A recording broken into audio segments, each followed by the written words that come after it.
Hello everyone, welcome back. You're watching Empyrion Galactic Survival episode 153. I'm Enigmaeus and today we've got a lot of texturing going on since the last episode. I've added some structural texturing. Some of the things that we were looking at in the last episode have made their way around to other parts of the ship. Similar, not necessarily identically, and a lot of spray-on texture has been done since the last episode. We're getting to that point where we still have some areas that need some attention that will be given by the way of adding blocks, and some areas that just needed something other than plain color in order to make them work the way that I was sort of hoping that they would. On this side of the ship, I have nothing new to show you. Not because I haven't been busy, but because I haven't gotten around to the stuff towards the back end that I have in mind. I was focusing most of my attention over here on the hangar side of the ship because it was the largest sort of section that stood out to me as needing the most amount of attention. I have to apologize for the frame rate. The ship is simply too large. There's not a whole lot that I can do about it. When we look over here, everything is fine, everything is wonderful. When we look over here, drops by about 66%. It's okay, we'll be okay. One of the things that I did since the last episode was I added this little corner bit. We had this rail that we built around the side to put our guns on. Apparently these guns have been busy shooting at things over here. I never even thought about that.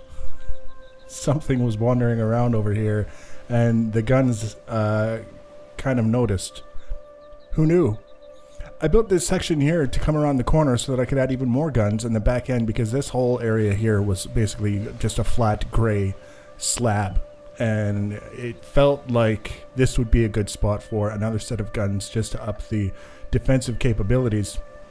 These are the cannon turrets, the basic cannon turrets. They're pretty good all-around turrets. They have a little bit of AoE to them. They hit quite hard, and the ammunition for them is no more or less difficult to make than any of the other weapons. The range isn't fantastic on them compared to other weapons, but that's not really too much of a concern for me at this point. But working on this section down here was kind of interesting because I, for some reason, had it in my head that there were blocks, cylinder blocks, that we could use to make 90-degree curves and such for the big fat cylinders as well as the little ones, and there's not. I don't know where I got that stuck in my head. So I had to come up with an alternative. And I think this is sort of the happy alternative that I was looking for, in the sense that it conveys the idea that we're going around a corner a little bit more elegantly than simply blocks, cubes, things of that nature. And at the same time, you kind of look at it and think, okay, that's sort of plausible that you would have these cylinders ending in a more open section that would wrap around them, sort of like a conduit, armored conduit, whatever you want to call it. The bottom line is I'm satisfied with it for now. And I kind of like the way the whole thing looks on this corner here. It's got some of the rounded corners down here, just to kind of give it that slightly more elegant look. More rounded corners down in here. So that was kind of like one of the highlights. And then I started messing around with more of the log cabin style walls, using them to mimic the idea of banks of tubes or conduits, energy conduits, whatever you want to pretend that they are. That's sort of how we're using them. Painted sort of a copperish color, and then interspersed with other wall blocks and slope blocks and things of that nature, so that we could add some sort of detail going on in this area without it having this great big bulky sort of thing, which we continued over to here, and we got a little bit more bulky, and I added these sort of power storage decoration blocks. I think they have yeah, you can put stuff in them. I think we saw that on the other side as well, where I originally used them. You can use these for storage, but mostly it's just because they look kind of interesting. And then we've got more of these sort of conduits going around a thing like that, and then they go off into the power storage. Same thing over here. What exactly it's doing, who knows? I'm not the scientist who invented it, I just put it there. So that's our story, and we're sticking to it. And also, I built this little structure just on top of things because, again, we had this big, wide open space, and it kind of seemed like it needed a little bit more in order to kind of justify having anything there at all. And in this case, we built into the back of it one of the big spotlight blocks that were recently, or fairly recently, added for capital vessels. So we've got this sort of structure. It's got some curves and some angles and some things going on, and it's got a functional purpose in that it holds a spotlight, although we don't really need something quite that big to hold just a single spotlight. And again, it's one of those things where I added and I was happy with it. I could probably see at some point looking for an excuse to add more texture to it, just because it does have that solid color sort of thing going on right now. But even if we don't, I'll be happy with it as something that adds visual interest to this whole thing that we've got going on up here.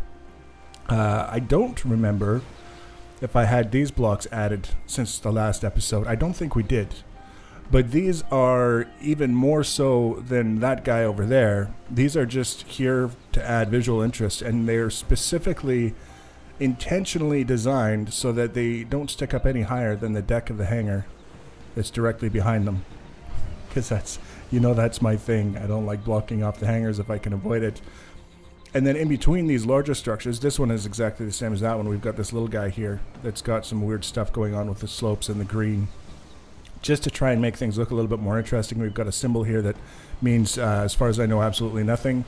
And we've got some vents, and just the way the slope blocks that we're using worked out, it's got kind of a curved sort of thing going on with the symbol at the top. No idea what it's for. I think it's a lawn chair, actually, for very large people, but your mileage may vary depending on whether or not you're large enough for it.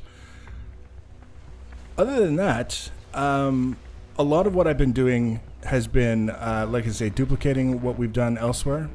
You can see we've got these blocks here that just added sort of just that little bit of extra structural texture, and then we brought them around to the side, this part of the hangar as well. Not necessarily the same identical profile, just because of the way things worked out. And I had a really hard time with this corner here because of the way everything came together. And of course, this is the area that we looked at first. And we had more of these blocks down here, similar to what we had on top. Very similar, not identical, but very similar. But this area down here, trying to make everything come together in the corner, the way that I wanted it to, ended up being quite a bit more difficult than I anticipated going into it. But I'm kind of happy with the way it turned out because it's different. You don't see this pattern being duplicated anywhere else on the rest of the ship. It works on this corner. I think it looks kind of neat. I try to avoid having things that are just sort of one-off like this, just because you look at it and it just seems out of place if you don't see it anywhere else on the ship. But in this case, I think I can get away with it just because it does have that sort of finished intentional look to it that we came upon quite by accident. That worked out well. You can see all the thrusters are on. That's because I have the ship power on, and I haven't gone around and turned off all of the thrusters yet. The reason we have the ship's power on is because a lot of the time and effort that I've been putting into this whole thing has been adding lights and textures and things to the inside of the hangars. So you can see here, I'm gonna leave the sun out for the time being, just while we do the pass, so that you can see everything the way it appears in sort of normal lighting conditions. We've got a little bit of texture on the walls in the form of these reflective sort of textures. I was mentioning this in the last episode, that, or the one before that, that there are textures that you can use that amplify light, especially ambient light, more than most other textures. And in that sense, they can give the sense of low output lighting without actually creating any light of their own. And you can't really see it here because everything is all sort of lit. You can see we've got one of the spotlights up here. We created just a teeny little enclosure for it, and this basically is horizontal facing, so it's facing straight out from where it is. It looks like it should be pointing down at a 45-degree angle, but it's not. It's straight horizontal. You can see the light that it's producing on the ceiling.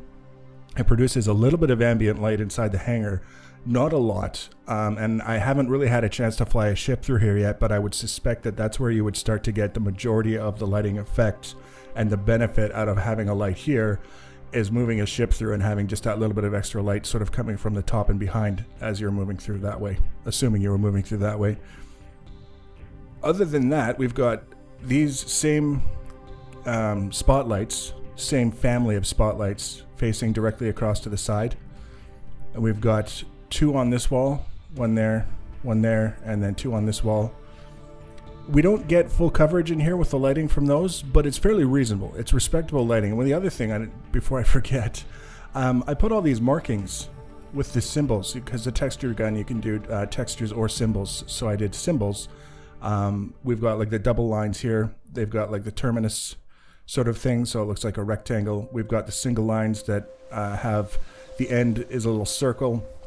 And then, of course, just a plain single lines and all these different things that we can come together. And these reference marks are to, first of all, emphasize the feeling of movement as you're moving through the hangar. Kind of gives you a better sense of scale than just having a great big gray sheet.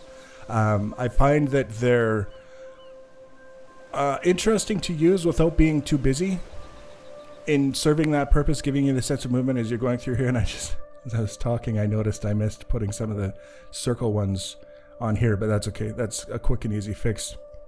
The other thing that these kinds of marks can do is give you a reference in terms of the amount of space that is being taken up inside the hangar and how much space you have left, just because you've got a frame of reference that's already marked on the floor. And in this case, I did some markings on the ceiling as well, just again for the sake of interest, because otherwise we had the big gray slab. And actually, we'll go down from here. You can see the broadsword, the test chip that's been sitting there for ages. Similar to what I did in the upper hangar, I've done down here as well. We've got the blocks that do the ambient lighting trick that we'll see in just a minute. We've got a lot of markings down here. This is, of course, the repair bay sort of area. There's going to be a repair block somewhere probably around here-ish. So you can set your ship down, and then you can advance through here. And if you want to leave the hangar, you can just exit that way, assuming you're in a small vessel. And if you want to proceed to the main hangar, you can see we can go in here. The way that the lighting is rendered, you can see it sort of fading in as we move forward. And then, of course, as we go this way, it sort of fades out. It's for performance reasons, and just not having to have everything rendered all the time allows things to get rendered a little bit quicker. We've got the spotlights in the ceiling are providing these circles of light on the ground. We've also got, just like in the upper hangar, we've got spotlights in the walls, kind of casting a more ambient kind of light across through the middle of the hangar. We've got the spotlights over there as well. I haven't decided whether or not I'm going to supplement the spotlights with some of the more common lighting that we've had for a while, but for the time being, I can't see myself using more spotlights in the hangars than I already have, just because performance reasons. I've done a little bit of texturing on the little pods that are sticking into the side of the hangar. I literally just painted the elevators so that they're easier to spot. What I was finding is that even though I know exactly where the pods are and how many there are, because they're gray with just a little bit of blue and black in the middle, they were a little bit difficult to see when you're just kind of casually looking around. So I added this extra color here just to highlight the fact that these are in fact elevators that go up into something useful and not just straight up structural elements that a person can afford to overlook. So that is the hangars and the detail that I've done up to this point. You can see I haven't done anything in the ceiling in here. I'll probably will before we're all said and done. Again, just because too much gray. You can see I can't believe I actually did it in here, but I did do a little bit of the markings in here. And again, you get that sense of motion that's a little bit more obvious with the lines in the ceiling than it would if it was just a big gray slab. So there's that. And now what we can do is, now that we've seen it with the lights on, we can pick a time that's a little bit darker. And you can see what I'm talking about with the ambient light reflecting off of these textures. When we're a fairly good distance away, like if you look off in the distance there, you can still see those textures. You can still see the white reflecting off those textures, even though we've got our handheld spotlight that's allowing us to see some of the symbols and things that we've placed, but we don't see any other textures beyond the light that's provided from the light, except for those ambient ones that provide that. So it gives you that sense that there's that low intensity lighting that's shining in your face, even though the lights themselves don't consume any power or produce any light of their own. They don't actually create light. They're just visible from farther away than other textures. So if you were wondering what I was talking about with that reflective sort of comment previously, that's sort of it, is it giving you that idea. And in this case, it makes a little bit of sense if you're trying to maneuver around in the dark, and depending on how you've got the lighting set up on the ship that you're piloting, having those markings excuse me, show you where the walls are and kind of give you an idea of where the ceiling is as well. So they have an actual practical benefit aside from just looking neat from a distance. Now, having seen that, we can turn the sun back on, and we'll show you the last little bits, the things that I've done since the last episode. Pretty sure these were here in the last episode. If they weren't, again, they're in the same theme as these ones down here, and that guy there is just creating a little bit of visual interest. I could see adding another sort of skinny one down the middle here that would work alongside this sort of structure that we have up here, and then these guys. That would definitely be something that I would be considering adding. Again, big sections in the back end that are basically the last major part of the ship that I have to start working on, and that's what I'm going to be doing once I'm done recording this episode, is we're going to get back to work. Down here as well, you can see we've got some spaces where we can add some things. This was a recent addition, similar to what I've been doing elsewhere. In this case, I've got some wedges in here just because of the way everything sort of worked out. I'm not necessarily thrilled about the texture that I've got on the back face of the wedges, like you can see here. I like the shape of the wedges. I like the way that they're lined up relative to what I had here before, but I'm going to have to come back here and come up with something better for the texture on the back of the wedges. And then down here, we've got more of those big fat cylinders and some of the tank blocks, the storage tanks that we've been using elsewhere. I just, for whatever reason, decided there wasn't nearly enough purple on this ship. So I made this bluish purple all the way down just to break up the monotony, kind of create something interesting. We've still got the green, we've still got the black and green, but the last detail that I want to show you is the one that I'm oddly the happiest about, and it's down here. These are the cross members that not only make it look like we're trying to hold the hangar attached to the rest of the ship, but this is also these are also the conduits that you pass through to get between the hangar and the interior. So kind of important that we have them here, kind of important that they be a little bit, just a little bit on the bulky side so that they can withstand a little bit of punishment. And if you do have gravity generators in the ship, it's going to be that much harder to be cut off from the rest of the ship. But I decided that I wanted something a little bit more than the basic texture on the shape, and after a little bit of goofing around and a couple of different experiments, I came up with this, which ends up looking like kind of a woven effect with the really skinny blocks that we have access to. And you can see this is the basic profile. We have one of the skinny wedges, and then we have one of the skinny walls, and then we have another skinny wedge. So that's the basic shape, and then we just repeat it: skinny wedge, wall, skinny wedge, wall, skinny wedge, all the way down.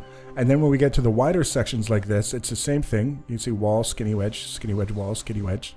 And then when we get to the next row, we just offset it by one block. So the wall is here, now the wall is one block over, and then continue that profile down. Next row, we do the same thing. Wall is offset by one block, carried down all the way down. And then when you paint the top a solid color and then paint the edges a different color, it accentuates that sort of woven effect. It reminds me of carbon fiber, like woven carbon fiber, and I'm certain with a little bit more playing around, a person could actually get the weave looking like it's going in two different directions. Possibly. That would take a little bit of experimenting in order to see if you could actually make that play out. One way or the other, I really like the way that this looks. And this isn't by any stretch of the imagination going to be the last time you see this particular texturing element, because I've got an idea already for another design that I want to use it on for a ship that hasn't even been started yet. So we're making excellent progress in the sense of things are starting to look a lot more interesting. We're getting to that point where things are reaching a stage of completion that's very exciting, because you can see things, instead of just progressing, now you can see things getting finished, which is really kind of one of the fun places to be in. So we've got a little bit more work to do on the sides of the upper hangar. We've got the back section of the ship that we basically haven't even touched yet. We've got the texturing on the thruster pods back here. And then, as long as we've got all the guns in place, she'll basically be done. Last little detail I forgot. There's another one of the things that I just finished, is the structural element holding the upper hangar onto the lower hangar repair bay area, and just a little bit of texturing, and then we did sort of like the black and green pinstriping with those little skinny beam blocks, and finished it off with the little narrow slope blocks, the same ones that we were using for the weave here. And again, black and green, very, very simple. Up top, just black. Trying to keep the green in those places where we can make it very simple and elegant, keep it that way and not just plaster it all over the place, because there will always be places where it feels like we need something more than just the single gray or the single black, and adding the green is almost impossible to do without making it look like it's a little bit more gaudy and a little bit more obvious. So next episode, guaranteed more progress. Probably be focusing again, like I say, on this back section of the ship. We're doing all right on this side. We've still got obviously this area here, and then all the other side, and those few other areas that we talked about. So if you want to be notified about the next and future videos in this series, the easiest way to do that is to subscribe to my channel and or follow me on social media. Links for social media are always in the information section below the video. Feel free to leave your comments and feedback. Thanks for watching, guys, and take care.